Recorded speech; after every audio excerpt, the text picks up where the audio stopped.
కేంద్ర ప్రభుత్వం తీసుకొచ్చిన కొత్త చట్టాలతో పాటు నూతన రహదారి భద్రతా నిబంధనలు కూడా ఈ నెలల్లో అమల్లోకి వచ్చాయి. ఈ చట్టాల ప్రకారం రోడ్డు ప్రమాదాలకు కారణమైన వారిపై కఠిన చర్యలు తీసుకునే అవకాశం ఉంది. గతంలోనే మైనర్లు వాహనాలు నడిపి యాక్సిడెంట్లు చేస్తే పెద్దవారికి శిక్షలు పడేలా అధికారులు చర్యలు తీసుకున్నారు.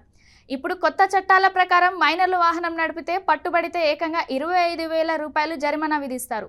అలాగే దాంతోపాటు 25 ఏళ్ల వయసు వచ్చే వరకు లైసెన్స్ పొందే అవకాశం లేకుండా ఆంక్షలు విధించనున్నారు. కేంద్ర ప్రభుత్వం తీసుకున్న కొత్త ట్రాఫిక్ రూల్స్ ఏంటో ఇప్పుడు తెలుసుకుందాం. రెడ్ లైట్ ఉల్లంఘన మునుపటి జరిమానా 100 రూపాయలు ఉండగా ప్రస్తుత జరిమానా 500. అథారిటీ ఆదేశాలను ధిక్కరిస్తే మునుపటి జరిమానా 500 కాగా ప్రస్తుత జరిమానా 2000. లైసెన్స్ లేకుండా డ్రైవింగ్ చేస్తే మునుపటి జరిమానా 500 విధిస్తే ప్రస్తుత జరిమానా 5000గా నిర్ణయించారు. అతివేగంగా వాహనాలను నడిపితే మునుపటి జరిమానా 400 అయితే ప్రస్తుత జరిమానా 1000 రూపాయలు. ప్రమాదకరమైన డ్రైవింగ్కి మునుపటి జరిమానా 1000 రూపాయలు ఉంటే ప్రస్తుత జరిమానా 5000.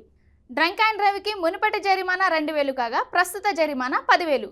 రేసింగ్ స్పీడింగ్ ఎక్కువగా ఉంటే మునుపటి జరిమానా 500 ఉండగా ప్రస్తుత జరిమానా 5,000. హెల్మెట్ ధరించకపోతే మునుపటి జరిమానా 100 రూపాయలు కాగా ప్రస్తుత జరిమానా 1000 రూపాయలతో పాటు 3 నెలలకు లైసెన్స్ రద్దు చేయనున్నారు. సీట్ బెల్ట్ ధరించకపోతే మునుపటి జరిమానా 100 రూపాయలు విధిస్తే ప్రస్తుత జరిమానా 1000 రూపాయలు. అత్యవసర వాహనాలను అడ్డుకుంటే ఇంతకుముందు నిర్దిష్ట జరిమానా లేదు, కానీ ఇప్పుడు ప్రస్తుత జరిమానా 10,000గా నిర్ధారించారు.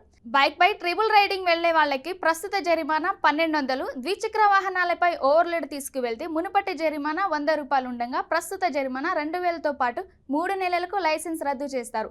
ఇన్సూరెన్స్ లేకుండా డ్రైవింగ్ చేస్తే మునుపటి జరిమానా 1000 రూపాయలు ఉంటే ప్రస్తుత జరిమానా 2000గా నిర్ధారించారు.